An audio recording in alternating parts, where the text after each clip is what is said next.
Leaving court for the first time today, Cassie Ventura is on the stand. She's been on for almost 2 hours now. When she walked in, she looked straight ahead. She did not look to the left, which is where Sean Combs is sitting. It's also where his family is sitting behind him.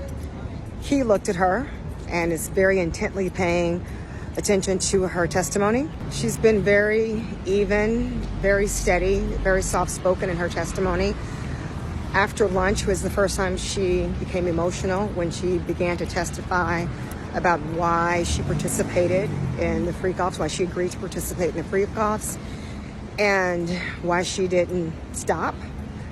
And for the first time, she really cried when she discussed she was in love, and it was in the context of their relationship, but it was something that made her feel disgusting and humiliated. One thing that was interesting is that she said the physical abuse started before she was introduced to voyeurism or the freak-offs, and she was afraid to say no because she was afraid of what would happen. She talked about how she felt her life, every aspect of her life was being controlled, and at one point it was the only one-on-one time she could get with Sean Combs, and it made her feel like it was the only thing she was good for. Cassie just dropped some of the most gut-wrenching testimony yet. This isn't just about control. It's about fear, blackmail, and survival. She said when Diddy first suggested the so-called freakouts, she felt her stomach drop. She was nervous, confused, and in love. She wanted to make him happy, but deep down, she knew it wasn't what she wanted. Cassie told the jury she didn't know how to say no. She said, I didn't really know what no could turn into. That's how much control he allegedly had over her career, her clothes, and her identity. And get this, Cassie said she kept broken phones, laptops, and iPads out of fear of what might be on them. She didn't know what was recorded, and she didn't trust what could have been leaked, allegedly. She called Diddy polarizing and charming, said it made it harder to trust herself. This was fear wrapped in love, power, and silence. And maybe we're just scratching the surface. What do y'all make of this? Drop your take and follow every word. Cassie Ventura is testifying against Diddy in his trial. And this is part one of Cassie Ventura's whole testimony that she is giving against Diddy. Cassie Ventura takes the stand and they say, how old are you?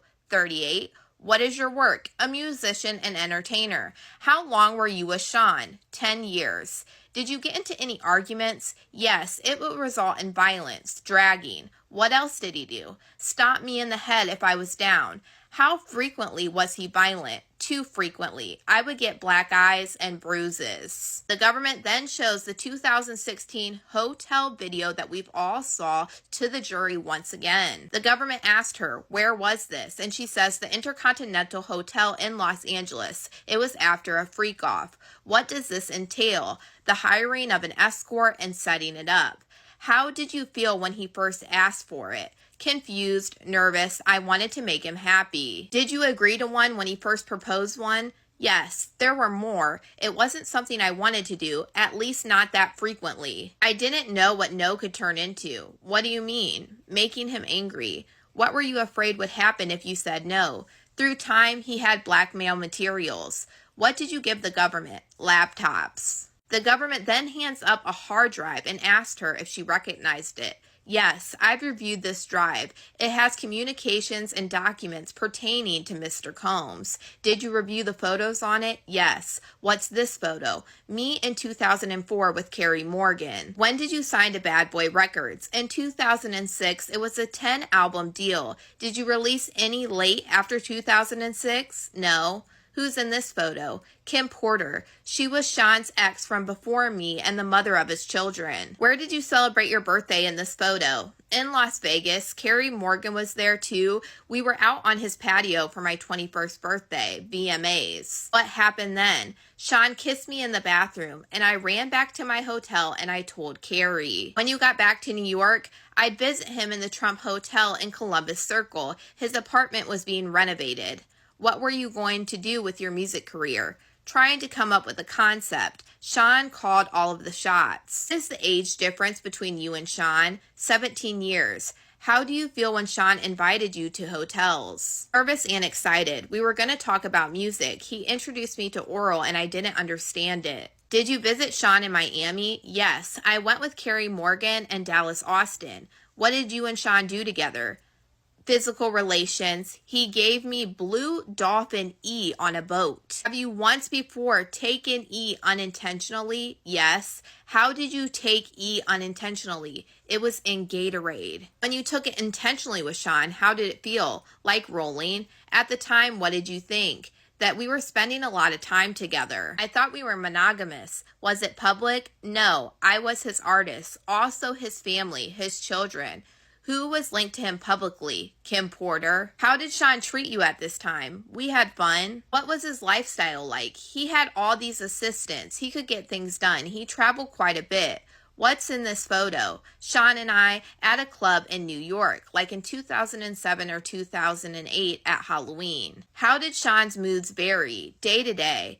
When it swung, could you describe it? Anger, zoning out. How did it impact you? Greatly. The next thing I knew, I was getting hit in the face. There was also psychological abuse. He'd tell me to watch my mouth and to change my face. How would he keep tabs on you? We didn't live far apart. He'd send security to come find me or a trusted assistant. Like who? David James, Christina Korm. Did you see other men? Yes. Did Sean see other women? Yes. He said, I'm Puff Daddy. I was insanely jealous. Did you move to LA with him? Yes, he wanted to be close to his kids who were there. Where did you live in LA? Wilshire Corridor condos. How tall was the building? No more than 17 floors. Where did Sean live? 200 South Mapleton. Sean would use a golf cart to get back and forth. Who paid your rent in LA? Sean, except when I had the house in Studio City.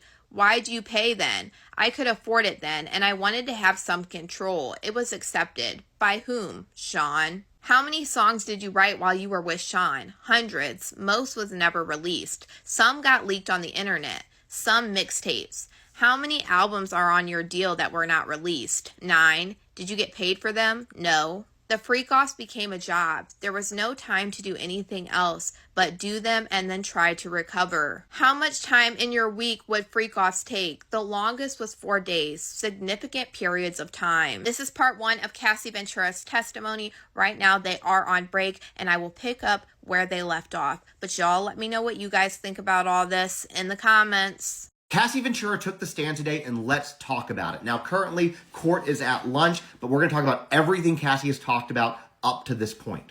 Now, as Cassie came into the courtroom, she is 8 months pregnant. She was wearing a tight brown dress, and actually the defense tried to get her seated before the jury came in, saying that her being pregnant would elicit sympathy from the jury, but the judge denied that. At the same time, defense tried to get Alex Fine, Cassie's husband, thrown out of the courtroom because he could be a witness later for a 2018 R allegation. And basically what the judge said was he can stay for emotional support until and if they get to that allegation, and at which point he would have to leave. Then Cassie took the stand and began talking about how they first met. She was 19, he was 36, and she saw him as this larger-than-life music mogul. Then you fast forward to her 21st birthday. That is where Diddy kissed her for the first time. When he did, she was confused. She ran out crying, telling people what happened. And when asked if she wanted that kiss, she said, no, not at my 21st birthday. Cassie then admitted that early on in their relationship, she was young and naive and extremely jealous. But Diddy had told her this, quote, I'm Puff Daddy. Puff Daddy has many rules, likes the company of women. Eventually, she thought that they were monogamous, but he told her, I'm not dealing with anybody else, it's just us, even though that wasn't true. While she was in New York, he paid rent on her apartment and took a set of keys and came and went whenever he wanted. Then she moved to LA to be closer to him, and eventually it became so much that she bought her own house just to have a little bit of freedom. Now let's talk about the freak-offs, because when Diddy first brought him up to her, Cassie said, quote, my stomach fell to my butt. That Diddy wanted to watch her sleep with other men. And she didn't feel like saying no would be safe, so she had to go through with it. Now, at first, Diddy set up these encounters, but eventually it became Cassie's job to do this. She feared that telling him no would mean violence, being discarded, or even blackmail.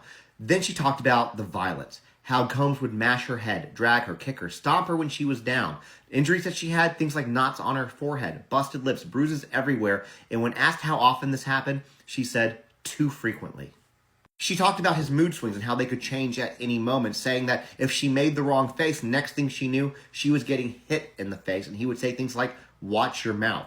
She then went on to confirm that the 2016 footage that we've seen where Diddy is, hitting her was after a freak-off. She also said that she kept broken laptops, iPads, and phones because she didn't know what type of blackmail material might have been on him. And all of this before lunch on the first day. If you want a more in-depth recap, you can check out my YT by going to the link in my bio or Substack, where I'm going to be doing breakdowns of this there as well. Make sure that follow button if you don't already. Drop your thoughts about all of this in the comments, and I will be back after we hear her testimony between now and the end of the day. Don't tell anybody about what happened here tonight. That's what Diddy said to the security guard who responded to a disturbance call in March 2016 after he brutally assaulted Cassie Ventura. I'm an attorney, and I'll be diving deep into the Diddy trial daily so you don't have to. The first person to take the stand was Israel Flores. Flores is now an LAPD police officer, but in March 2016, he was working as the Assistant Director of Security at the Intercontinental Hotel in Los Angeles. Flores was on duty the evening of the now infamous incident during which Diddy assaulted Cassie in a hotel hallway. Flores testified that he was called to the 6th floor after a disturbance was reported. When he arrived, he testified that he immediately sensed that something was wrong and that he could hear shouting and what sounded like struggle from down the hall. He testified that as he rounded the corner, he saw Cassie, who he described as visibly shaken, sitting on the floor with her back against the wall. According to Flores, she looked terrified and was covering herself up and wouldn't make eye contact.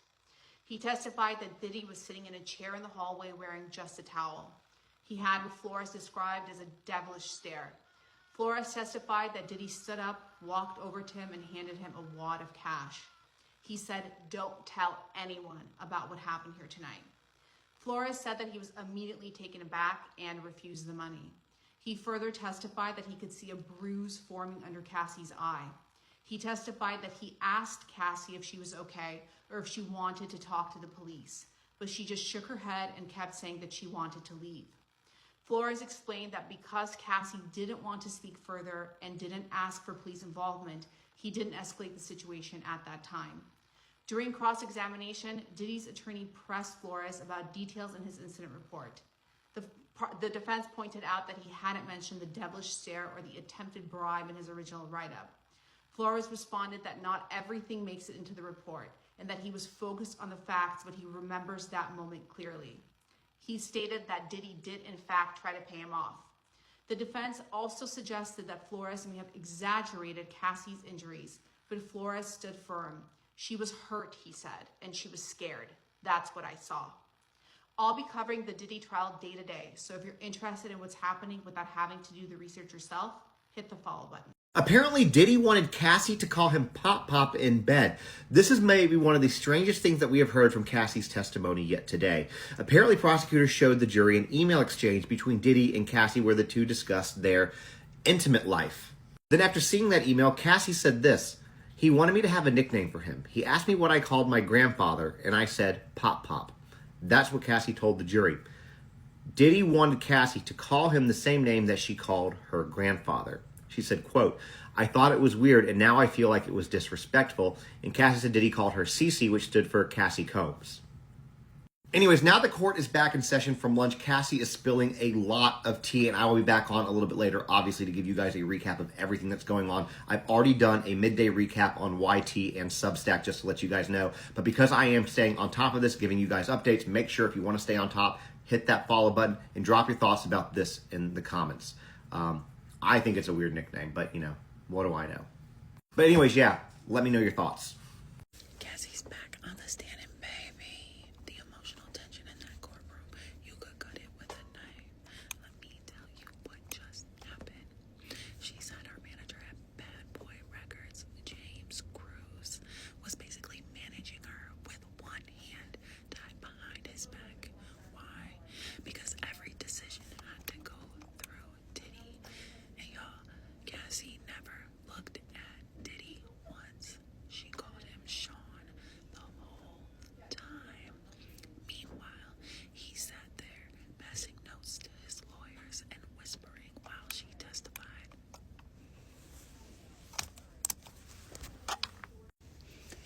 decision still had to go through Sean, and that's how she's been referring to him. Not Diddy, not Puff, just Sean. She was shown stills from that now infamous 2016 hotel camera footage. Yes, the one where he was seen kicking her. Cassie said, "We were having an encounter called a freak off, and I was leaving. That's when it happened." She's still breaking it all down: the abuse, the blackmail, and the career sabotage. And the courtroom, silent. No eye contact. Just years of power finally being unpacked. Stay tuned. This is not over yet. Follow for the next drop. Okay, guys, so there was obviously two victims they've announced. Well, there's three. There's Cassie and then there's Jane. Now, Jane was a single mom, and in 2020, she fell in love with the diddler. Okay, the first months, it was just the two of them. But then, freak-offs, and Jane agreed. And it was crazy, as they said, the minute Jane's like, okay, I'll do it, diddler, he made it happen that night. She was like, okay, I'll do it, expecting like, okay, one crazy night in the Bahamas in a month. No, that night, he made it happen. Jane was nervous. Diddy directed every step. She thought it was just going to be one night, and then it would be dates and vacations and everything she really wanted out of the relationship. No, not in the cards. He wanted her for freak-offs. She wanted a real relationship, but instead, Diddy wanted to plan, but she ended up planning freak-offs, escorts to wear, Jimmy hats. She tried twice to not take the drugs, the baby oil. It didn't work. When she did it, she threw up. And she said, with escort, went to the bathroom. Diddy said, hurry, another is waiting. So she did she got all messed up, was puking, had S with the escort, and Diddy said, hurry up, there's another guy waiting to get inside. That's crazy. Jane found two men she invited. She was allowed to choose the men, which, she didn't mind who she would be intimate with. Jane stopped working, okay? Diddy paid her rent. That way he had the power because he could just stop paying rent anytime, and she had a kid.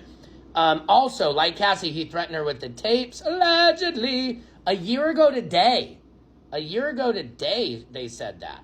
At home, date night, argued about a woman and a freak-off. Jane and Diddy were arguing while he took other girls on trip and not her. He only freaked her off. She wanted to be taken on trips. So she's only getting freak-offs, and he's taking other girls on trips. It's a lot of jealousy.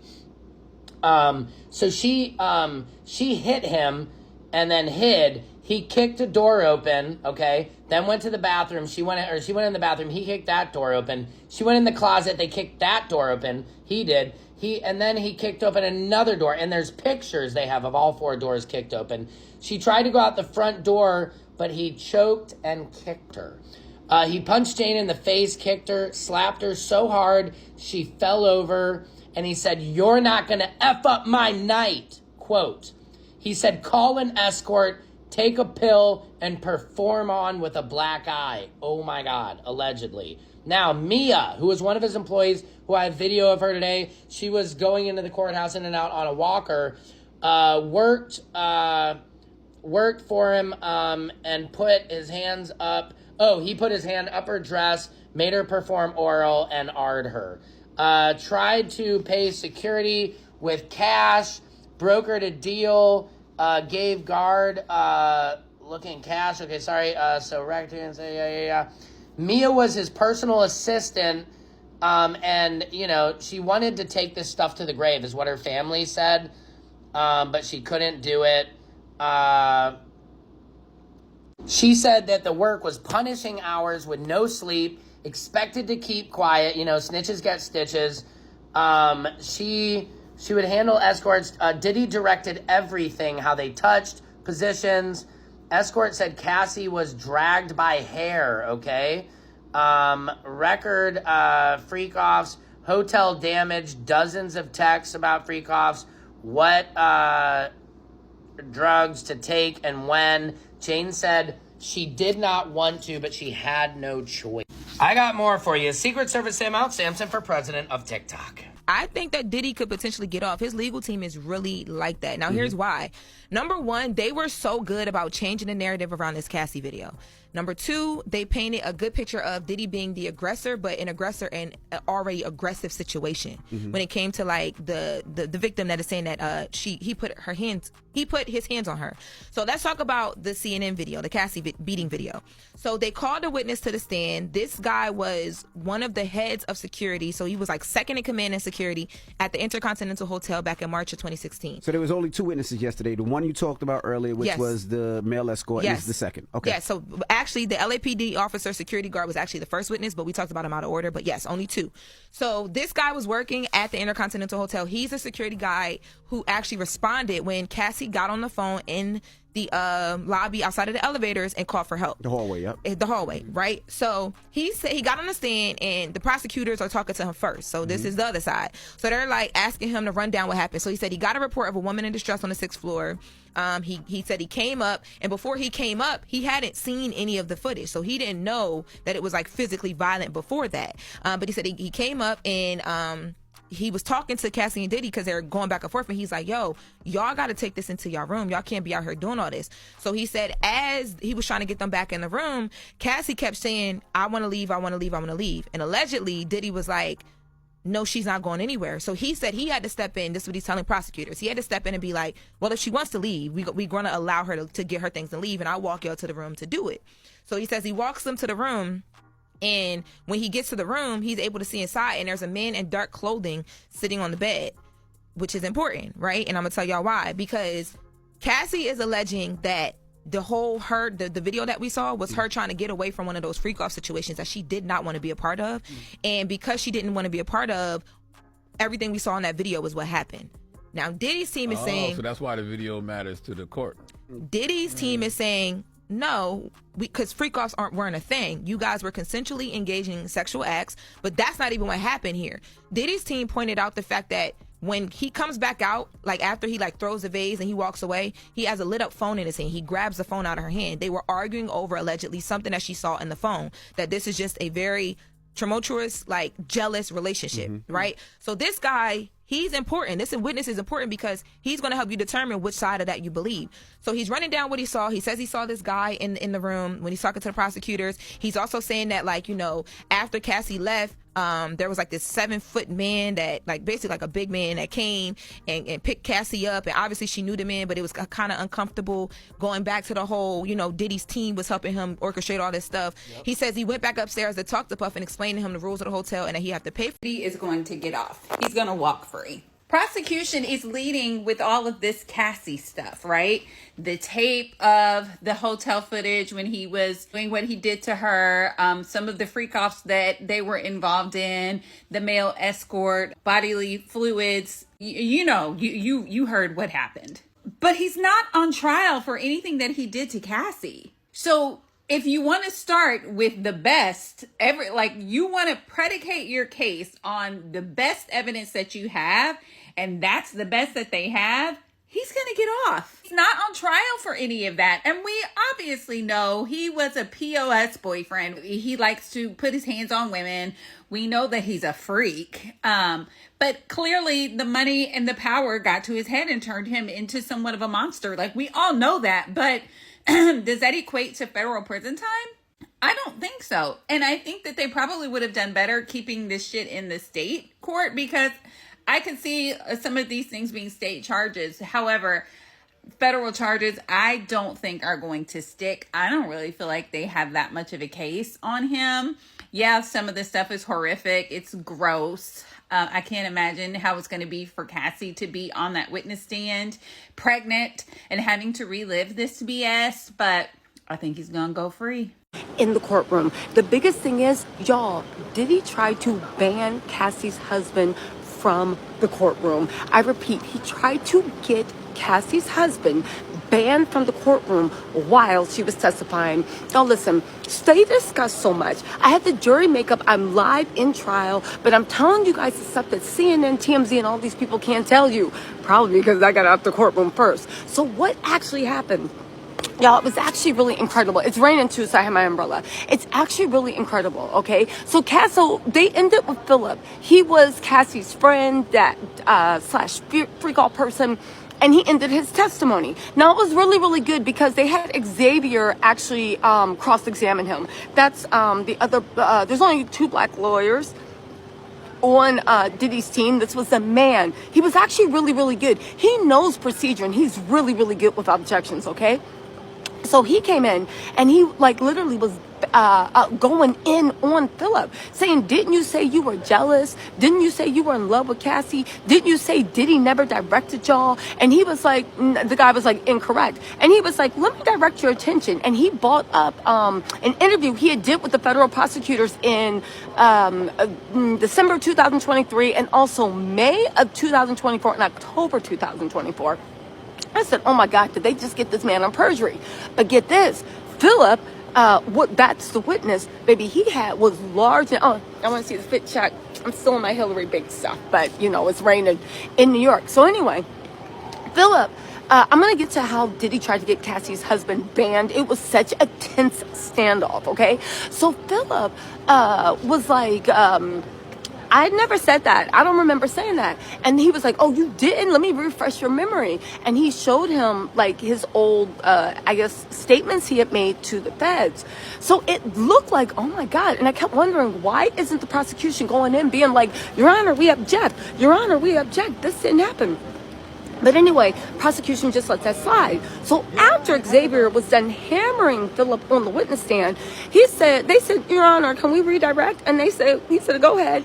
They started redirecting and they were like, did you read these statements that you gave the feds? And he was like, no, I didn't. They said, did anybody give it to you to review? He said, no, I didn't. Why is that important? Because whenever somebody gives you, you make statements and they're going to use it in court, they should always let you review the statements, because you could say like, yo, I wasn't really that hungry. And then they write down, oh, he had already eaten. You need to review the statements so you can be like, no. I didn't eat, but I also wasn't hungry. It needs to be exact.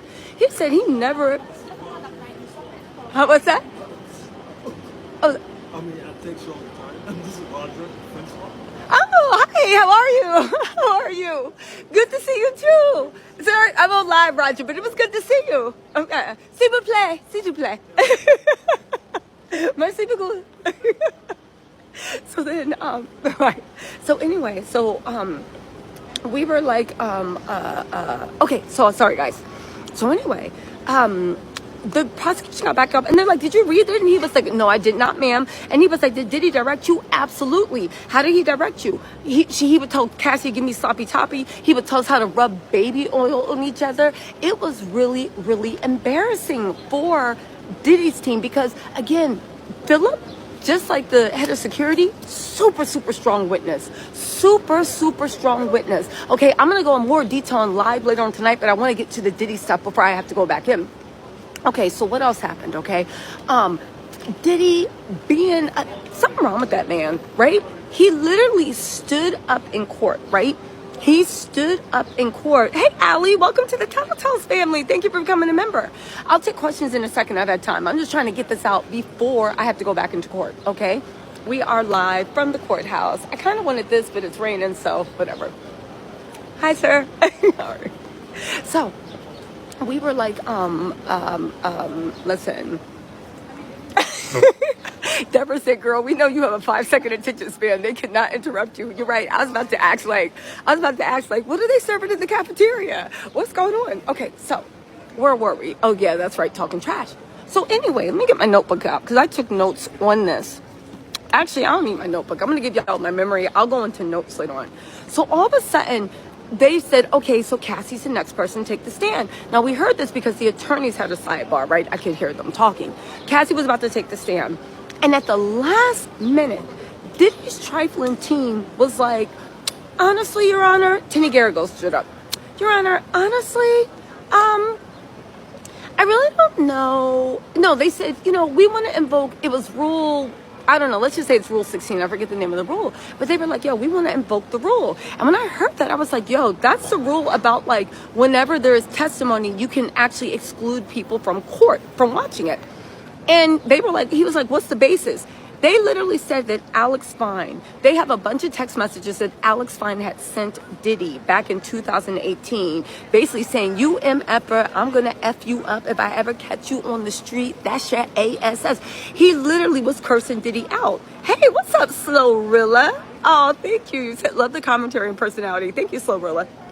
Anyway, they said they had text messages from Alex back in 2018 talking about something, oh, I'm going to F you up. I'm going to do this. I better never catch you outside. How about that?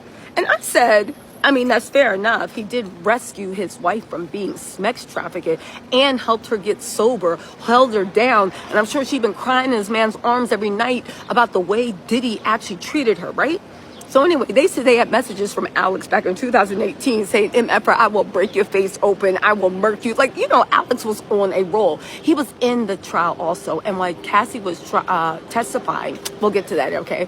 So he was like saying that. And they were like, because of that, he threatened the client's life. And we don't think that he should be in the courtroom. And then they had the nerve to say, they were talking to the judge, right? And this is why y'all gotta tune in live while I'm in the courtroom, because half of the court reporters had already left. I was just being nosy, listening to the sidebar, okay? So they were like, and you know, Diddy just doesn't feel comfortable with Alex in here because he's previously threatened his life. And I said, no, he didn't. Then they went on to say, besides, she already has a support system. She has her family and her brothers here, and that's fine to be. He's fine to be here. But Alex, no, we're gonna have to ask him to leave. And I said, listen, one thing that's being established in this trial is Diddy is diabolical. Diddy is maniacal and his need for control. So, for instance, when Philip, that's who testimony in today, Cassie's, but they were friends too. They had a relationship. When I say relationship, maybe not, you know, not romantic, but he definitely cared about her, right? He got up to leave, and this boy is like swole, like he looked like The Rock walking by. Again, dark skin. They said Diddy liked to see those white fingernails wrapped around that BBC, right? So anyway, when he did that and he got off the witness stand and was walking out, Diddy for no reason stood up and just looked at him as he went out. Boy, you are in federal detention. What are you running? Who are you running? I don't know what lullabies those roaches and rats are whispering in your ear, but you need to stop. It was actually really, really ridiculous. So anyway, I gotta go in a second, but let me finish the story. So anyway, the prosecution jumped up and was like, no. First of all, when we talk to her, we're talking about things prior to 2018 to which Alex wasn't a part of. So how can you invoke this rule? On top of that, basically, I'm paraphrasing, who are you to tell her who her support system can be? And it's sick to me that Diddy's such a control freak that he wanted to try to get Alex out of there. So when Cassie waddled in, she looked absolutely gorgeous. She was wearing a long, a maxi turtleneck dress. She's the prettiest pregnant woman. I mean, all pregnant women are beautiful. I love seeing pregnant women, but she looked really, really gorgeous, right? Also, don't listen to anybody talking about Diddy looks gone. Diddy looks better now than he ever did with Young Miami. He looks like he's been getting sleep. Because when he was in Young Miami, he just looked like he was on no-dose, and that Tucci had him up doing the Harlem Shake at like 8 in the morning. And he hadn't been to bed since Hannah had puppies 3 days ago. Anyway, the prosecution was like, no. Like, why can't her husband be here? Like, are you serious? And they're like, you know, my client. Anyway, get this. The judge was like, well, you know, because the defendant can actually exclude people from court. And it's crazy to me that Diddy literally tried to exclude Alex from court. Okay. So all that happened, right? And so all that happened. And then what happened after that? So anyway, the judge was like, well, you know, it's their call. So then Mark Agnifilio, he saw me today and went, he gave me like a little screw face, a professional screw face. But I guess he heard the fact that I said his new haircut makes him look like Chicken Little, right? So anyway, Mark Agnifilio, Anna, they all like convened and they were all talking. And then they were like, you know what? And I said, yo, it's all about power and control. They were like, you know what? He can stay for now. But when it comes to anything about 2018, then he's going to have to leave. And Diddy sat there just looking smug. And I said, this man just won't leave Cassie alone. Anyway, Alex was there while Cassie was testifying. And he was turning red with like rage, emotion, not tears. Rage, emotion. He looked, but I can understand, right? The woman you love, the mother of your children, while she is carrying your child, is recounting how this monster literally actually did you in. All right, Cassie's brother was there. Cassie's brother, handsome, just like Cassie's beautiful. So you know the weirdest thing is, let me tell you something. Anything the Combs do is all fanfare. Remember yesterday it was like, oh my God, Diddy's daughters left the trial 2 times. Left the trial 2 times while the sex worker was testifying. And I said, okay, maybe. But then you actually got Cassie up there and they're showing the video and she's testifying to the way, and they was all sitting there. One of the twins was trying to look over so they could all look Cassie in her face. They were all sitting there looking Cassie in her face. And I'm like, so you got to leave about the sex workers, but hearing your dad drop kick someone and seeing the person pregnant, you're fine with that? And it just made me look at that family and be like, yo, what do you guys really value? I will also say this. When I was sitting there and Cassie was, and people were talking, and even the sex worker, when he was talking about the violence he saw and the way it shattered him, I was like, yo, hold on, y'all. I was like, no, I thought somebody sent me a super chat, but I see y'all don't care about me. Anyway, let's move on, right? But, so I was sitting there and I was like, yo, I wonder what it's like to be ex, because while it was happening, they were talking about the violence. Misa was sitting there stone face. Sarah Chapman was sitting there stone face. Dana Tran was sitting there stone face. The kids were like trying to look Cassie in her face. I guess, I don't know why would you want that, but they weren't leaving. That's how you know them leaving yesterday, I think, was all cap, because you were here for this, right? And your delicate ears could hear this. But it made me wonder, like, what do those women feel? Because if somebody was describing my dad or my brother doing that, I would have been, y'all already know I would have been dramatic. Like, oh, Susan Connor, thank you so much for the super chat. And Glennis Bolton, thank you so much for the super chat. I really, really appreciate it. Shout out to Glennis Bolton and Susan Connor. Appreciate y'all. And a lot of Mouth TV, thank you so much. I love you too, mama. Thank you. But it really got me thinking, like, oh, Raven's Riot. Thank you so much. You said the whole family's sociopaths. Thank you, sociopaths. Listen, I don't know if the kids are sociopaths, but I know they were raised in, it seems like, to me, in my opinion, a dysfunctional thing. Leslie Murray said, love you. Thanks for the updates. Oh, thank you so much. So I'm just like, yo, because if somebody had my dad up on trial and they were like, yeah, my dad did this, I would have been like, what? I know you lying. You would have saw my face going off every 2 seconds. Nicola, thank you so much for the super chat. And Dewan Price, thank you for gifting a membership. Joe Davison, thank you for the super chat. Mixed Chick, thank you. You said live Diddy coverage. Hit the like. Great job. Thank you. Melanie Walker, you said great work. Thank you. And Michelle M, thank you so much. Also, Ashley B, girl, you welcome. So listen, hurry up. Let me finish this story real quick. I mean, y'all can keep sending the super chats, but let me finish the story because I got to get back in court. Said Tisa, keep up the awesome reporting. Thank you. Okay, so. And Minnie Moons, thank you so much. And also Valerie Watkins. And also Queso Burrito, thank you so much for the super chat. And, hold on, I don't want to miss anything. Also, S. Williams, you said make sure you go across to Chinatown for lunch. I already got my dim sum place. You know I'm going to be there. Tatiana Antonio, thank you so much for the super chat. You said, thank you, Tisa. Love you, girl. Thank you, thank you, thank you. And Queen Beemore said, we appreciate you, Tisa. Hit the like. Okay, so I sat there and I thought, yo, what do these women feel? Because y'all hearing about all this crazy violence and y'all are sitting there stone faced and don't care. You're not shocked. You're not appalled. You're just sitting there. And I said, I wonder what these girls feel. Do they feel like Cassie's putting 20 on 10 because rumor is they've been through some stuff very similar? I don't know about the freak offs. Thank you, Amber Diaz. I appreciate it. I don't know about the freak offs, but you know what I'm saying. And then, TJ said, I'm only tuning into the trial because of you, watching you do your thing. Thank you. Golden Touch is me. Thank you so much, Golden Touch. Jessica, you said, keep it up, girl. You keeping us, who can't be there and farm. Much love. You welcome. And Trisha said, love this. Also, please keep telling us about everyone. Oh, what's up, Culinary Air? Girl, I got to text you. Culinary Air said, we love you. So proud of you in the rain and all. Showing you some love. Oh, thank you, Mama. I'm going to text you. Thank you. Shelly Mannon, welcome to the Tattletales family. But I really started to think, what do these women feel? Do they feel like, oh, so what, she putting 20 on 10? Do they feel anger? Do they feel jealousy that Cassie had the BALS to literally hold them accountable when they're still sitting there until the money runs out? You know what I'm saying? Tamara Allen, you said rockin' since 20K subs, prop follower. Thank you, Tamara. I appreciate you so much. And ain't nothing changed, even the camera quality. J Essentials Health and Beauty Body Wellness. Thank you so much. You said keep it doing the great job. Stop. Demita Helderberg, thank you so much for joining the family. And Scorpio Brown Sugar 07. I know you a lot to whoever bed you're in. Scorpio Brown Sugar. $4.99. Thank you so much for that super chat. But anyway, you guys, listen, I got to get out of here. I got to get back into court. I don't want to miss a thing. I'm going to be going live directly after the court on the steps. I'm even going to try to sneak out in between testimony and give y'all some more updates because I got so much tea. I have a whole notebook of stuff. Kelly L., thank you so much for the membership. And Jewel Thurton, love you too, mama. Sonia Martinez, thank you so much for the super chat. And life is like a box of chocolates. Thank you so much for the super chat.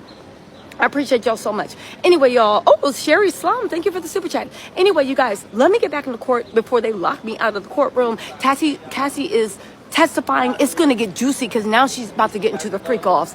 But yeah, that was the drama from today, and I have more details. Expect a lot of updates. And even if you hear something from the news, I'm going to be posting videos about what the news is reporting and then put my spin about what actually happened because the news, I'm telling y'all, is leaving so much out. And you know, I stay next to the prosecutor and the defense team, just be like, what'd y'all say? Anyway, you guys, let me know what you think in the comments. I will talk to y'all soon. Mwah. Love you guys. Bye-bye. So for people out there that are not familiar with Cassie and who she is and why she ended up signing with Diddy, how did she even get to know him, right? Here's some background for you. The AUSA asked, when did you sign with Bad Boy Records? Cassie says in 2006, and it was a 10-album deal. Remember that. Did you release any after late 2006? No. Did you hear that? She signed with them in 2006 and didn't release anything else after 2006. They hand Cassie a photo and asked who it was. She says that it's Kim Porter, who is Diddy's ex. You know, Kim Porter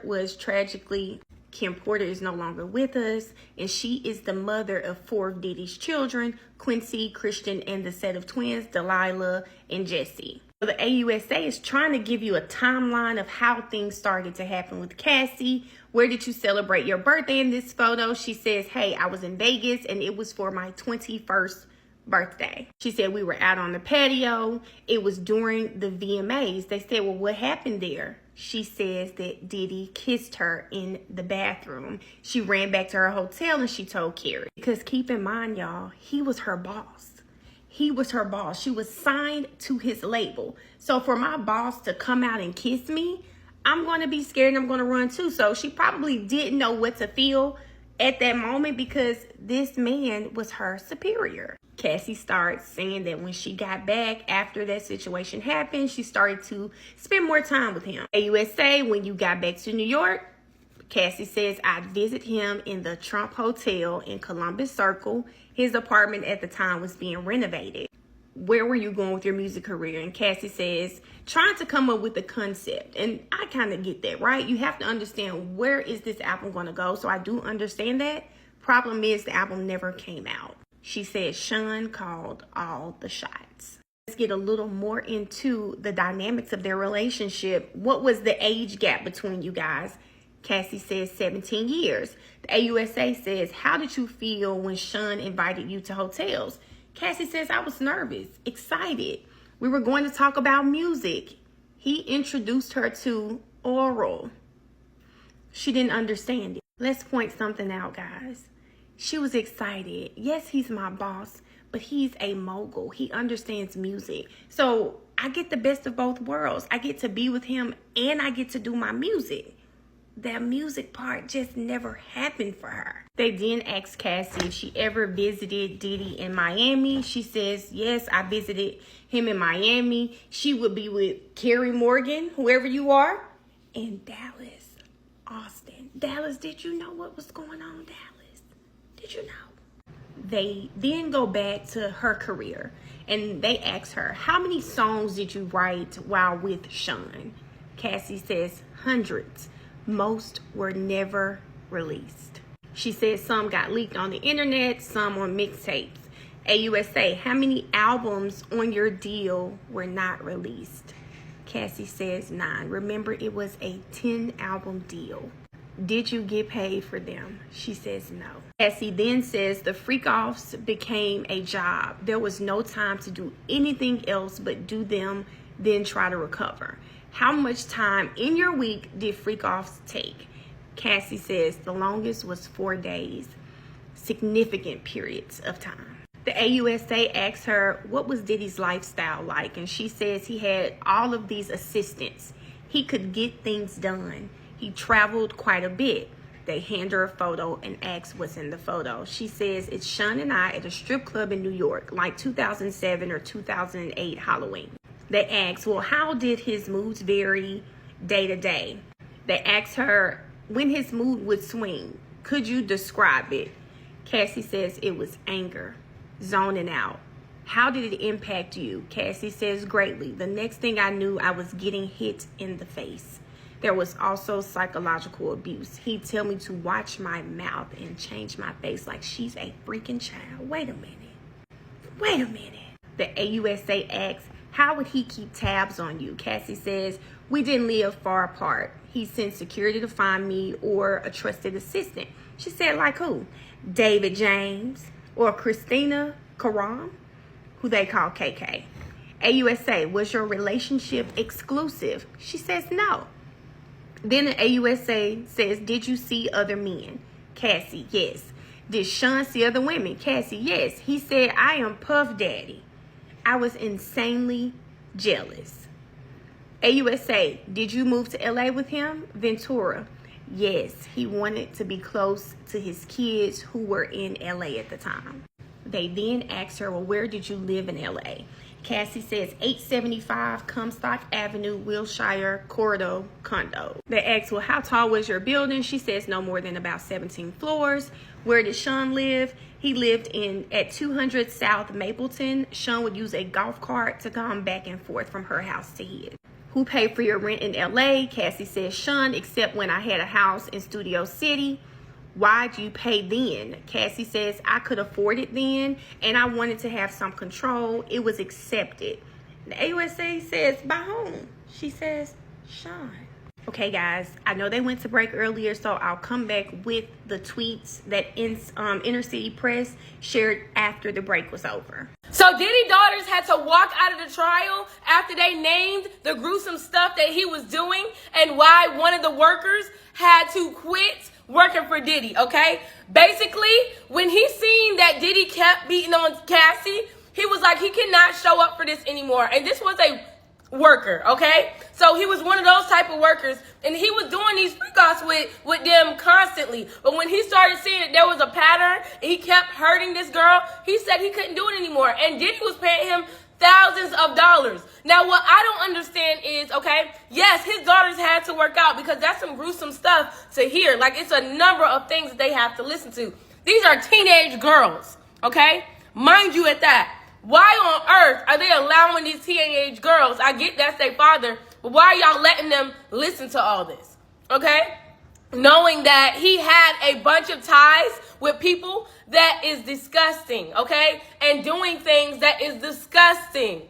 Those girls should have never been in that courtroom. I don't know who thought it was a good idea for those young ladies to be in that courtroom as their father's sex life has been put on display. No, let's be for real. Delilah, Jesse, I don't know if Chance was there, but none of those young ladies should have been in that room. I know they're trying to do the sympathy card, having those kids sit there behind him and cry and look like they're scared, which they are scared, but it's not appropriate. That has got to be some hard stuff to digest, especially having a male escort detail what this man allegedly did to the ex-girlfriend that he was dating. We say traumatized? I can say traumatized. Honestly, if Diddy was smart, he would tell them no longer to show up in court. Do not show up here. Do not allow them to be put through that. They've already gone through enough. Why would you allow them to go into that courtroom knowing good and well your whole life that is in the dark is about to come to light?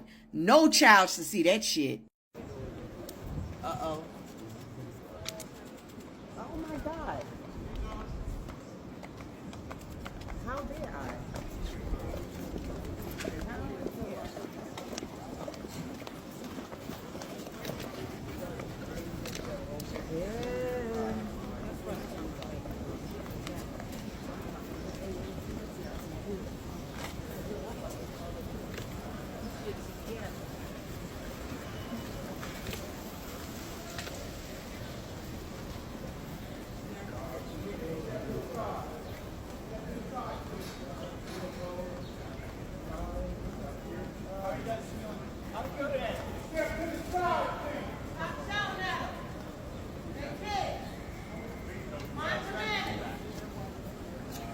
It's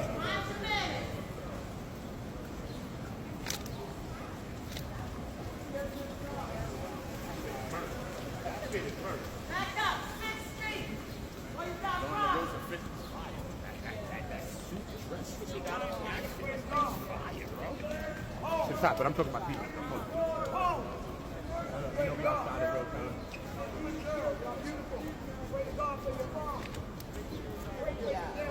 Okay. Sean named Steve. I got it, Celia.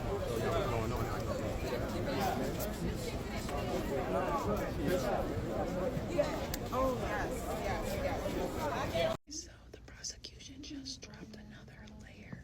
This wasn't local. This was interstate. Cassie says some escorts were flown in for freak-offs in multiple states. She said she sometimes booked the flights herself or used Diddy's company travel agent, posing the escort as a new staff member. Let that sink in. Legal analysts say this proves organization. It's not random, it's planned, paid, and coordinated. Add that to the power imbalance, and now you're looking at coercion. Cassie said she didn't know what no could turn into. The prosecutors say that that's the whole point. Force, fraud, coercion. That's how you define trafficking. Private jets, alias bookings, glistening rituals, now cross-state recruitment. Was this a lifestyle, or was it an enterprise? Drop your take. This trial is not slowing down anytime soon. Hey, y'all, the Diddy drama just took another wild turn. A man named Joseph Mansaro filed a lawsuit, and the names involved. You're not gonna believe it. Mansaro alleges he was drugged and subjected to horrific acts at a party allegedly orchestrated by Diddy. But here's where it gets even more shocking.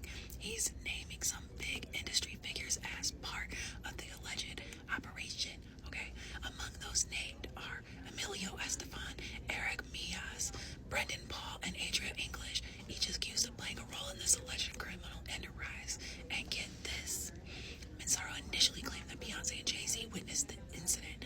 However, their names were later removed from the lawsuit after evidence showed they weren't present.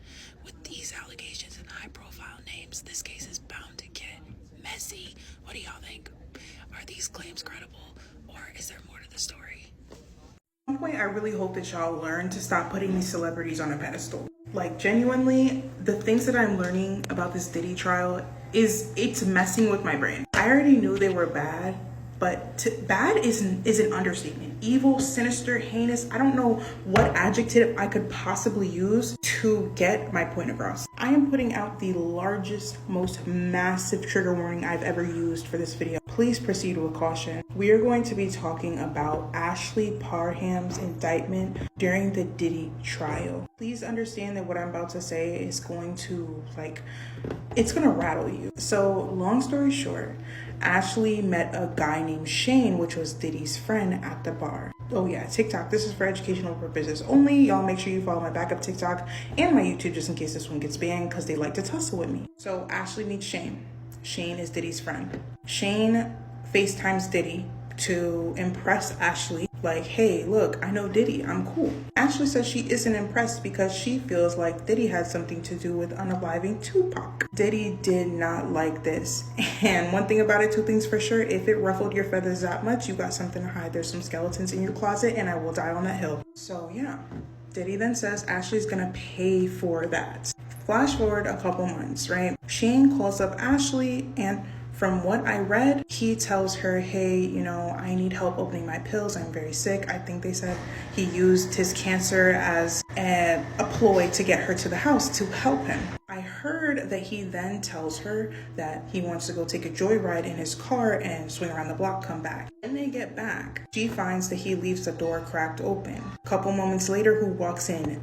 Diddy walks in. Fast forward, y'all, again, trigger warning. Oh my gosh, bro. Fast forward, it's him, Shane, I think two other people in the room. The driver stayed downstairs. He literally violently rips off her clothing until she is completely exposed in every area. Then he tells, I believe it was Shane, to go get a syringe. Turns out this syringe had an IUD. He wanted to forcefully implant an IUD in Ashley.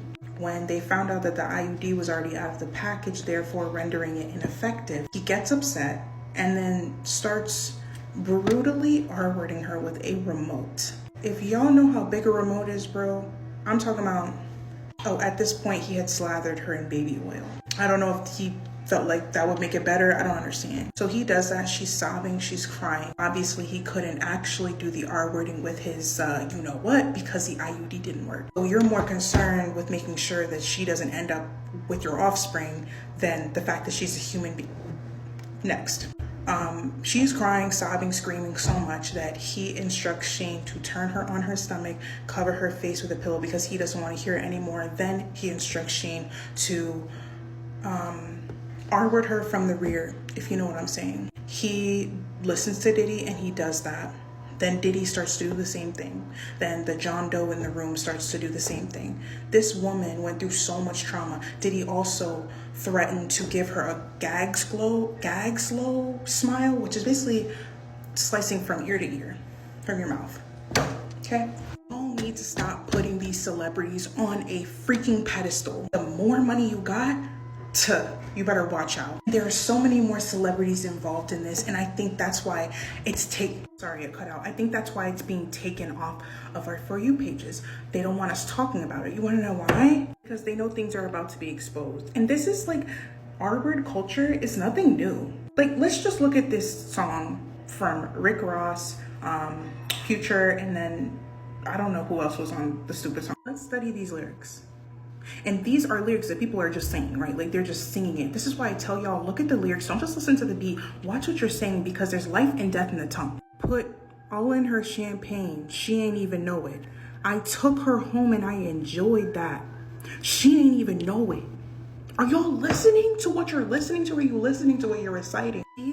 These songs are nothing short of demonic, because there's demonic activity happening. There's no way it's not demonic activity happening if you can do something like that to what happened to Ashley. I'm stuttering because I need you guys to understand. Like, I need you guys to understand. There's so much more to do with the music industry. Hollywood is more sinister than you could ever imagine. Like, if y'all want me to get into it, we could really get into it.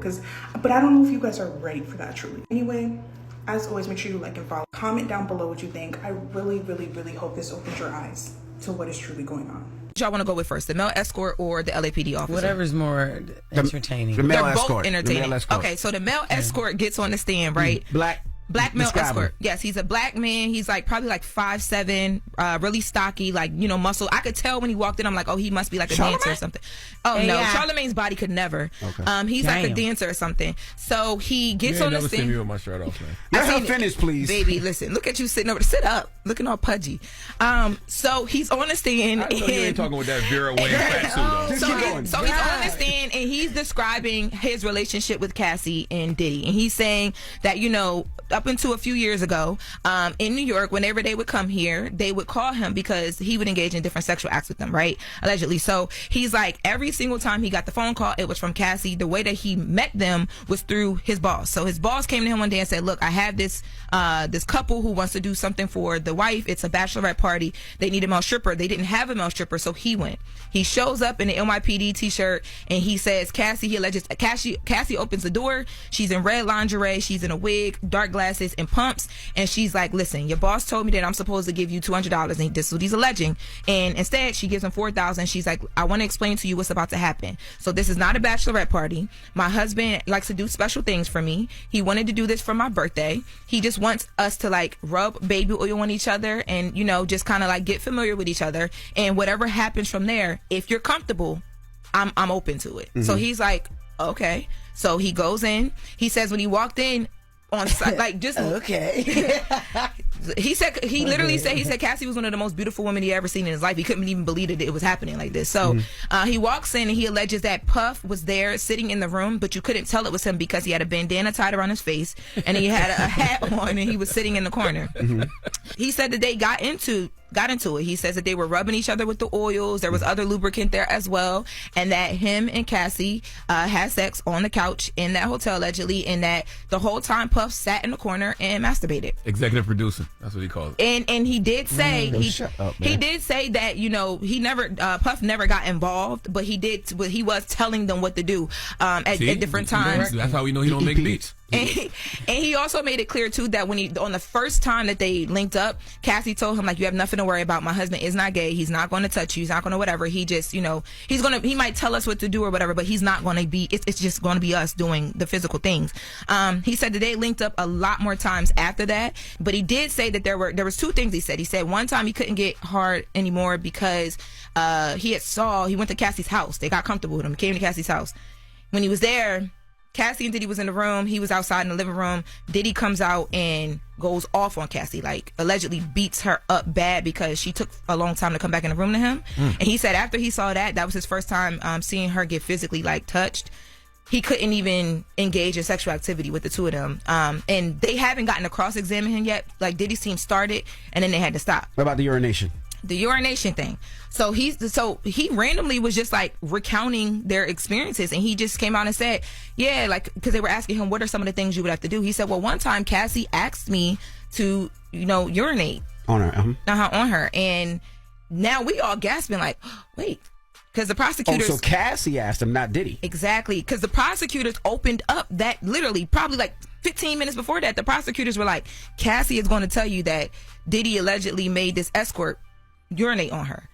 That there's an escort sitting in front of us sworn in on the stand saying, no, Cassie told me to do that. And this is what I was talking about yesterday when I said they're about to put Cassie through it, and I hope her husband isn't hearing anything he didn't already know. Yeah, right. You know, because if not, that gonna make for some very awkward moments at home. Yeah. And if you didn't know that your wife got urinated on and then found this out in court, that's a lot.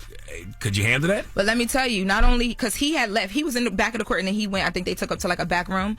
But the you know, all the Diddy kids are there, right? So his daughters are there.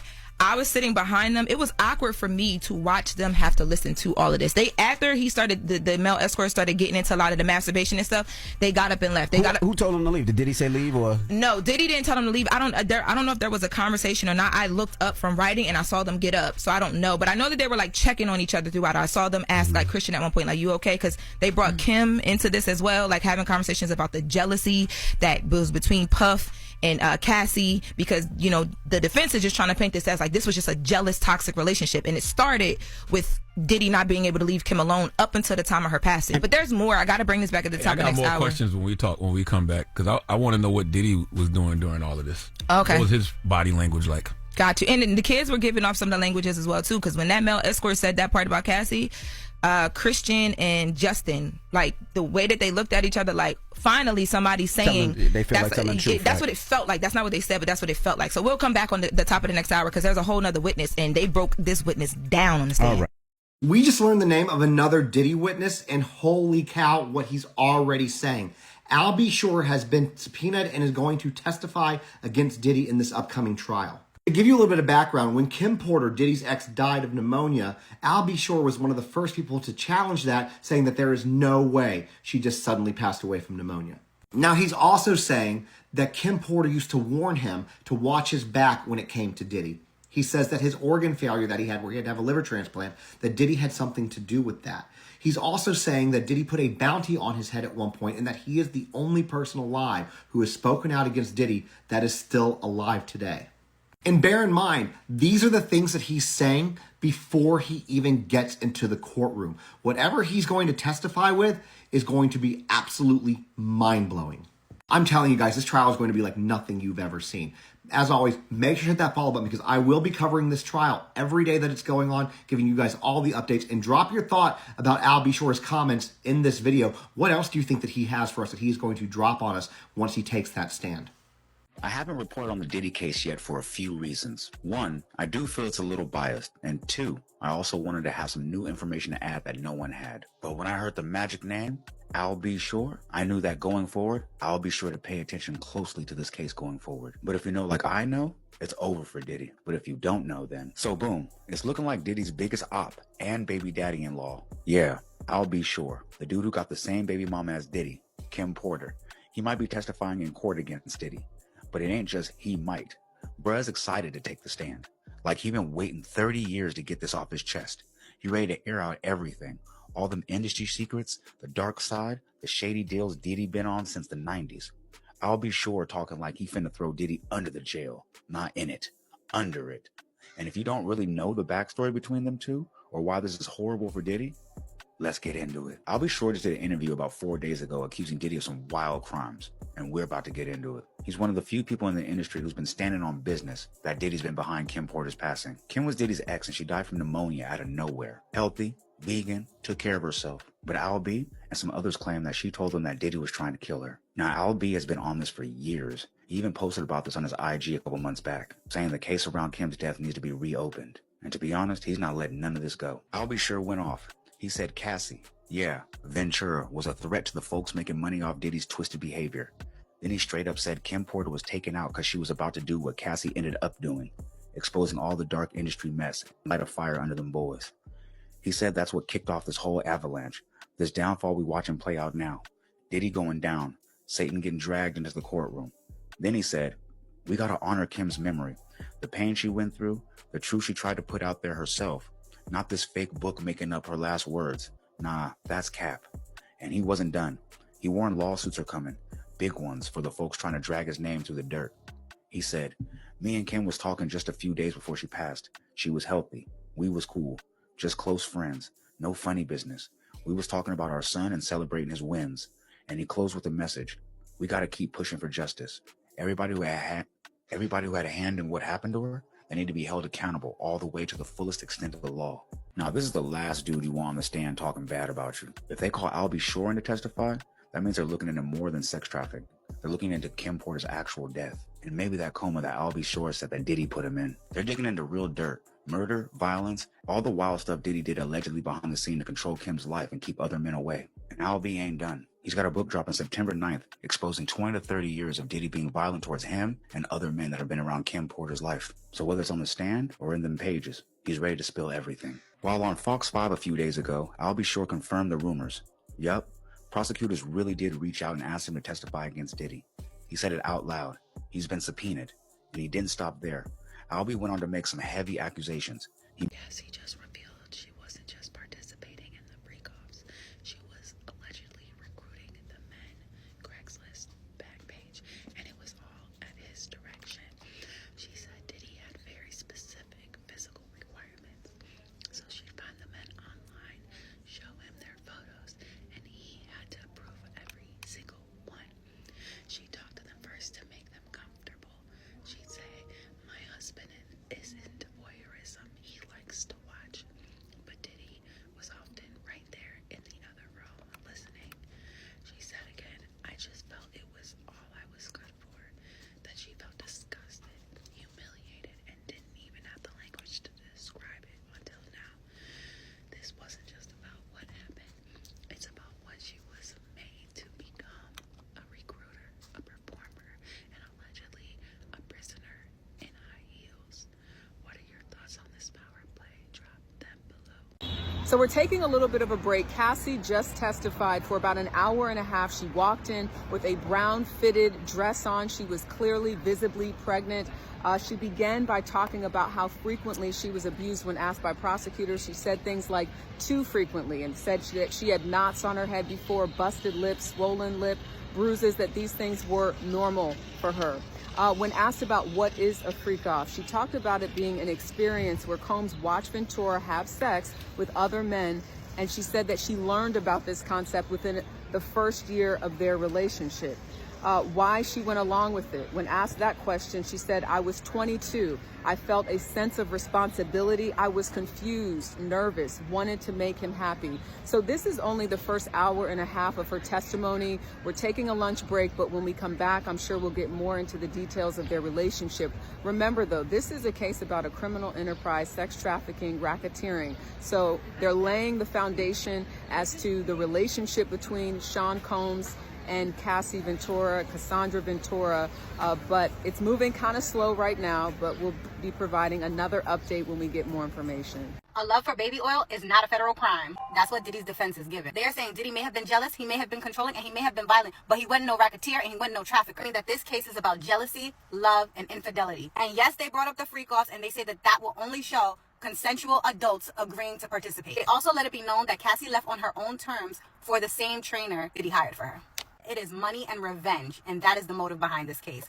Don't forget to follow me because I'll be keeping you guys up to date with the Diddy trial so you don't have to. Cassie has officially taken the stand and she's currently given her testimony. And while she's doing that, let's talk about the first witness. The first witness for today has just finished. Daniel Phillip, who is a male worker, testified yesterday, and you can click on the comment if you haven't already seen that. They obviously picked up where they left off, which was cross-examination and then redirect. Yesterday, when Daniel Phillip testified, he said that it would be anywhere from an hour to 10 hours whenever they would have these encounters. We left off where he was talking about the one time he was at Cassie's home and he saw Diddy grab Cassie by the face, drag her into the room, and then he heard what he thought was Diddy slapping her. He said he later asked Cassie why she was still with Diddy, and she said, "It's okay, I'm okay," although she was visibly shaken. He also recalled another incident at a Manhattan hotel where there was violence, and he said that Cassie was shaken and she was terrified. He says the two of them ended up having organically, but because he was disturbed emotionally, he was having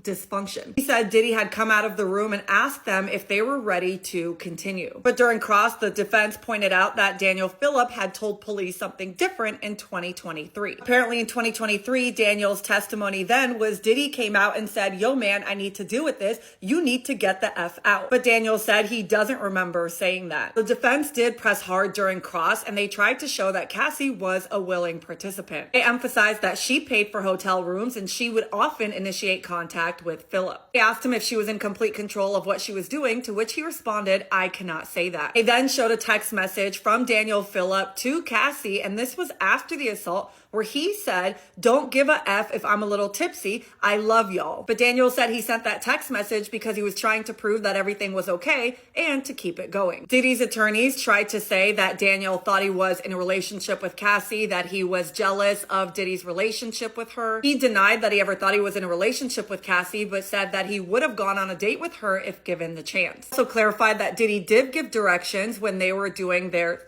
acts, that Diddy would tell them what positions to use to put more baby oil on, which was different than other clients because he was used to being more in control. Once cross was over, they redirected back to the prosecutors, who tried to emphasize that Phillip was emotionally distressed by the abuse. And he reiterated that he only received payment if he physically performed, but if he couldn't, he would receive nothing. Now, that was everything with Daniel, and I will be back later with Cassie's testimony. That's actually an interesting point, because if I'm a prosecutor and I'm pressing or even a defense, Diddy's team, and I'm pressing Cassie, the visual of a very pregnant woman sit on a stand being pressed can turn, like, if I'm a person, I'm like, oh my God, yeah, it's like, what are y'all doing to her? Not to mention, pregnancy brain is real, you know what I'm saying? So, yeah. Some things can be blurry, clear. I don't remember what happened. You know what I'm saying? Like, she pregnant, like in her third trimester, right? Yeah, she's let me before I say let me look that up. I just know I didn't even remember things that happened the day before sometimes when I was pregnant. Ooh. So it's like they asking her, it's gonna be stressful for her. But they gotta go back and forth with her, right? They gotta go to the facts. But like you said, it's gonna look so crazy. There are no celebrity sex tapes that are going to be. Now I heard you say that. Why do you think that? Because I know it. Come on. I just know it. I mean, look, we are really connected here. I mean, we have a lot of sources. There will be no celebrity sex tapes and no minors. And in a way, I got to say, it benefits the defense. Look, before you go there, I agree with you on the minors. Otherwise, we'd have a charge. No celebrity sex tapes. No, I agree with you on the minors because we'd have a charge that would. I know, but I'm telling you, no celebrity sex tapes in this case. How? None. That's the whole story that's been, percolating. I know, and that's why it benefits the defense.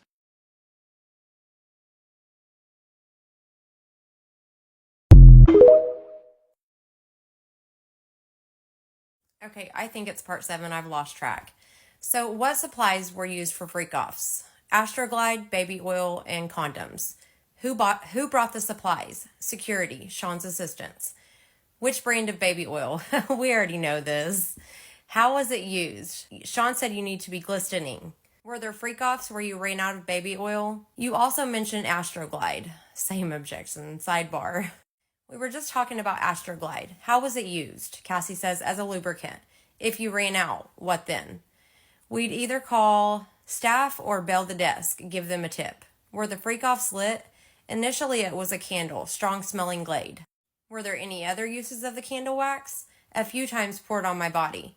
Who set the temperature of the room? Sean. I was expected to do freak-offs on my period. Did you want to do that? No.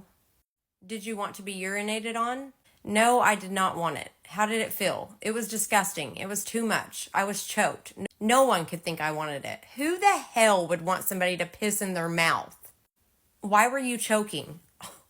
Too much urine in my mouth. Who else urinated on you? Sean.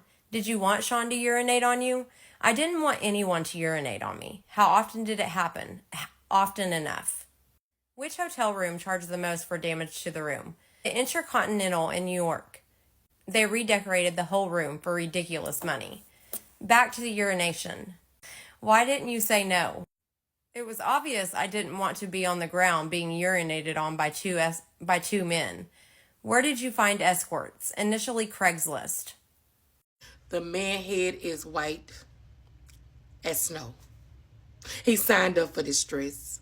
He not only embarrassed himself, he also embarrassing his children. Because they got to go through this with him. They have to be there to make sure that their father get a fair trial. What's done in the dark gonna come to the light. I'm all right with my few little couple dollars that God gives me. I sleep good at night knowing nothing ain't finna come back and bite me in my ass. What I told y'all about people that has money. They think they can do anything. They think they can't be touched. He was one of the ones that felt that if he couldn't be touched. Don't get me wrong, I know we all do it. But some people are addicted to y'all know what too. You know what I'm saying? And that ain't of God. We husband, wife, everybody do what they do. You know, do whatever you gotta do. But when they go to a whole different levels, baby, all this stuff this is just too much. This man has so many skeletons in his closet. You couldn't even shut the door. He ought to be glad some of this shit out. Do I feel he might beat the case? I don't know. Do y'all feel he's gonna beat it? Because if he don't beat it, baby, he's facing. Either way it go, you still facing some type of time. You're still doing time right now. But if he don't beat it, it'll be a long, long, long, long time before y'all see him again.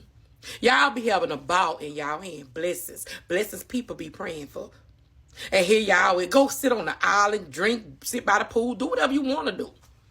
You know what I'm saying? And y'all still be going to do things like this to get y'all locked up. The people is not playing. They don't care who you are and how much money you got. Money can't get you out of everything all the time. So y'all better rethink y'all decisions. Look at this man.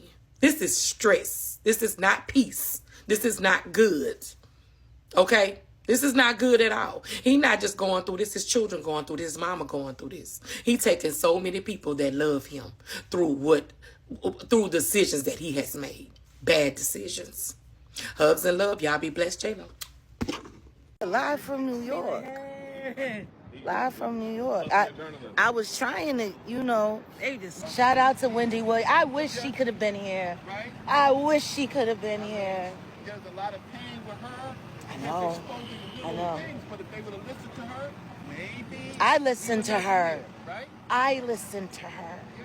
So I watched, and the beautiful thing is she's mostly women recording. I know. Right? I watched Tissa Tales. I watch her.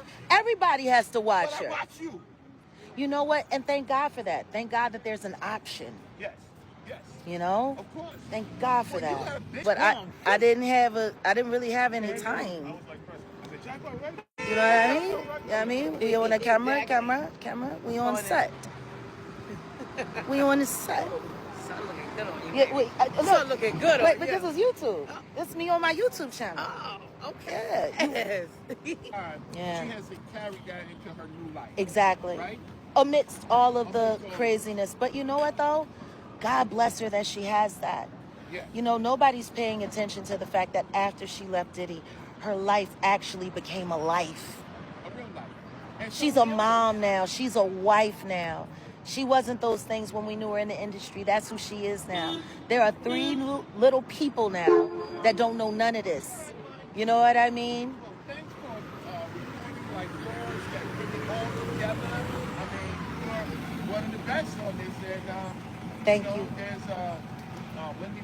Victim 3, as we know, as of today, still does not want to testify and is telling them she does not plan on coming to court. There is now a Victim 5. I know Puff's team was trying to keep Victim 5 out of the conversation or whatever, but Victim 5, if Victim 5 does testify, will testify with, she's not going to be able to hide her identity. And this is according to some documents that TMZ recently obtained. And this victim is going to testify as a witness that Diddy committed an act of sexual misconduct allegedly in the past, but he's not being charged for this act in the case. Do any of the victims have penises? Because, you know, there was a lot of talk about, you know, male stuff. I don't know, did that make it to the courtroom? I know that was a lot of chatter online, but did it make it to the courtroom? All of the victims that I know of are women. Okay. At this point. And we all have some questions about what happens if victim 3 don't show up. Men before. Great question. Oh, see, I don't know that. You gotta be strategic. I probably won't know until I see. Okay. And all those suits, because a lot of Diddy's lawsuits got dropped, right?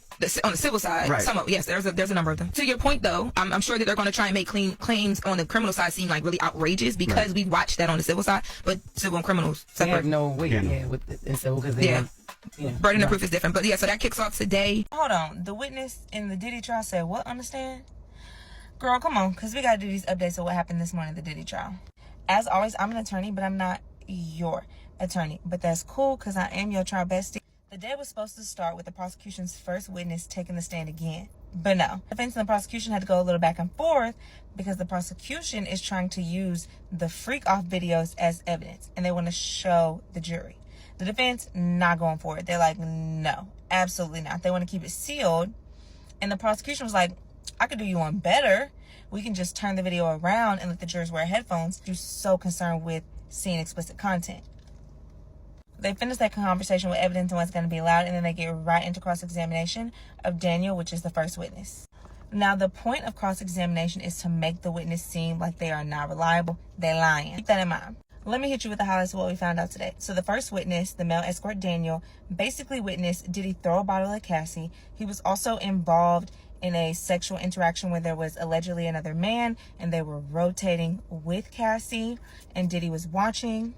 The male escort also explained that Cassie was the one who bought the hotels where some of this would happen and that Cassie also agreed to do this. This is important. The defense specifically asked, did Cassie take the lead? And the witness said, no, we both engaging in the activity. Defense then followed up and said, so you both consented? And the witness said, yes. And this is important. And the reason this is important is because the prosecution is trying to prove that Diddy is forcing these folks. The defense is trying to say, no, they're consenting adults. This is freaky. This is some freaky shit, but they are very much consenting. The male escort also admitted to having feelings for Cassie, and if given the opportunity, he would want to be in a relationship with her. The defense was like, so you was jealous of Diddy? And the witness said no. Previously, the witness said that during these sexual interactions where Diddy was watching and Cassie and other men were participating, Diddy was directing, like telling them what to do. The defense today said, okay, so on March 28, 2025, did you tell the officers that you're not sure if Diddy was directing or not? And the witness admitted to it. And this is important because now the witness is making inconsistent statements. At first he said Diddy was directing them, and now he's saying Diddy isn't.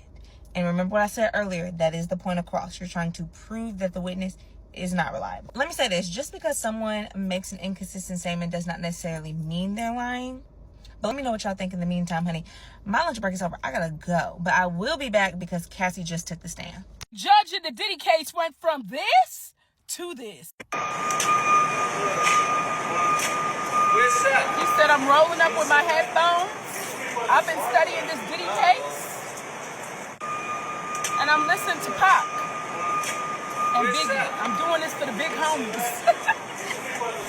Yo! He didn't look like he knew hip or hop before. Now all of a sudden, homeboy is like jamming. Walking to the courthouse. I just have to refresh y'all memories. This was him. He's covering the Diddy case now. And homeboy was like, I've been studying on hip and hop. So before I didn't know about the hip or the hop. Now I know about it. Now I understand the whole genre. I know what's going on. This is New York culture. East Coast, West Coast beef. Like, I'm starting to get it. I'm starting to get it. But to really understand it, I have to get it, embody the culture. He listening to Biggie and Tupac on there. I'm just letting y'all know. And Lord, we hope he's not listening to Diddy or Kanye. He might be listening to Diddy to see what Diddy was singing about in his songs. I'm just saying, you know, because R. Kelly was a little out there in his songs, and we don't really know. But I think this was very interesting to see Homeboy turn the page. It's crazy to me that Diddy can be behind bars and still be able to manipulate the press and his image. Here's a couple ways that he's doing it. The first day of jury selection, there were reports of Diddy asking to go to the bathroom and admitting to the judge that he was nervous. Like, oh, I'm nervous. Come on. So then yesterday, it was still jury selection. Boring day for the headlines. What does he do? He tells this woman, a local Fox News New York reporter, he mouthed to her, "How are you doing?" And she totally took the bait. Despite the serious charges against him, we can still see his charismatic personality in the courtroom, the same personality that we saw over the last 2 decades in the limelight. And an example of that is from this morning, when we all had to get up before the jury walked in. Now, I am 7 months pregnant. I'm visibly pregnant. And when I stood up, Diddy and I were in a clear view of each other, and he mouthed to me, "How are you?" She was like swooning for him, you know, like he's some changed man. This is why he did that. Cassie is pregnant, very pregnant, beautiful, with her 3rd child, and she's going to be testifying. But ultimately, I think this is what is going to make or break this case. That video is so damaging in so many ways. I mean, there's proof that she was trying to escape. And there's also proof how angry he gets if she tried to escape. Diddy is not an idiot, okay? He's going to try to manipulate the jurors. He's going to try to manipulate the press, to manipulate his image. I mean, Diddy knows what he's doing, and he is fighting for his life right now. This is how he's created his whole brand. I really think he used this slow news time for his trial to be able to grab these headlines. And he did it. So, I think it worked on some people. It didn't work on me, babes. It didn't work on me.